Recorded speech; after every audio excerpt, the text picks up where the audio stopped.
थोडाफार हलकासा किंवा माइल्ड पेड नाशिक जिल्ह्यात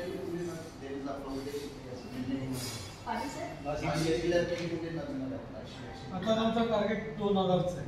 आता हे 2-3 दिवसात 2000चा आहे. मग त्याच्यानंतर पुढच्या महिन्यात 1000 अमरावती आणि 1000 यवतमाळला देणार आहे. मग त्याच्यानंतर नोव्हेंबर महिन्यात 5000 वॅक्सिन्स आहेत. ते 1000 लखनौ, 1000 कानपूर, 1000 आग्रा, 1000 मथुरा, 1000 वाराणसी असं झालेलं आहे. पण ते अजून पेपरमध्ये म्हणजे सँक्शन केलं आहे.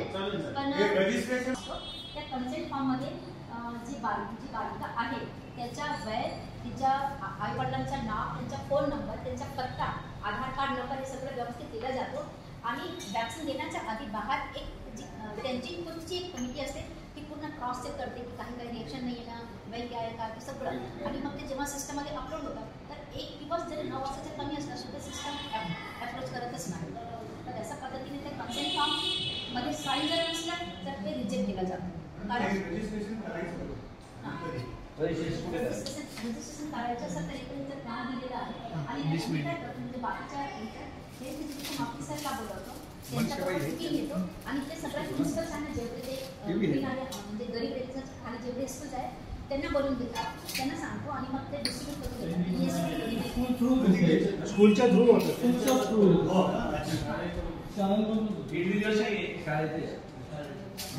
मास वॅक्सिनेशन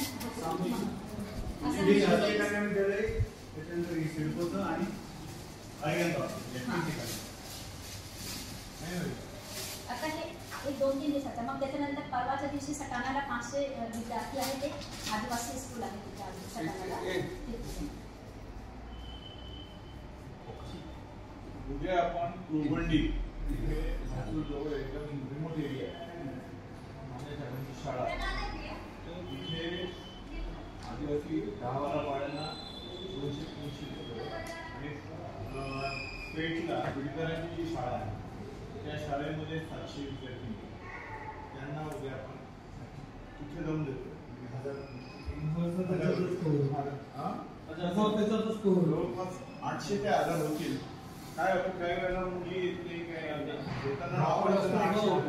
आपल्याकडे आता साधारणतः 800 मुलींची नावं आलेली. पूर्ण ॲक्सेस शीट तयार करून ते अप्रुव्हलसाठी CPA ला पाठवावे लागते. मग ते जेव्हा परफेक्ट ॲक्सेस शीट असली की मग डोस ते सँक्शन करतात.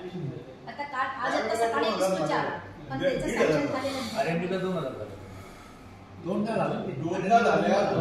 मिळून 3500 3,350 शाळेचे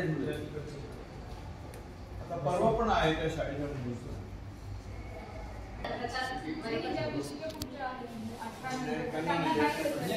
त्यांना आपण नाही देणार आहे, पण जर त्यांना पाहिजे तर आपल्या कट टू कट रेटमध्ये त्यांना हॉस्पिटलला आपण आतापर्यंत 500 लोकांना दिले, कारण लेडीजला पण दिल्या जातात ना.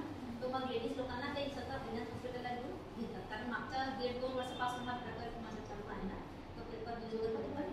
आणि मी ना आता यावर्षी माझं सगळं काम बघून रोटरी क्लबतर्फे cervical cancer vaccination and elimination प्रोग्रामची मी डिस्ट्रीब्यूट केलं आहे. तर पूर्ण जे इगतपुरी ते नागपूरपर्यंतचा पूर्ण जे काही सर्वायकल कॅन्सर वॅक्सिनेशनचा प्रोग्राम आहे ते म्हणजे इतर लेडीजला त्याचं घेता येईल. हो, पण ते जे रेट आहे किती वय आहे बस तिथे आपण 45 पर्यंत लेडीज लोकांना देतो. कारण 45 नंतर घेऊन काही उपयोग नाही, कारण ते इन्फेक्शन आधी कधीतरी झालेलं आहे तर मग ते येणार आहे. म्हणून 45 नंतर देत नाही. तर मग कसं काही जर झाला मग म्हटलं की आमचं लस येत नाही तर उपयोग नाही. म्हणून आम्ही सांगतो की 45 नंतर CPA आणि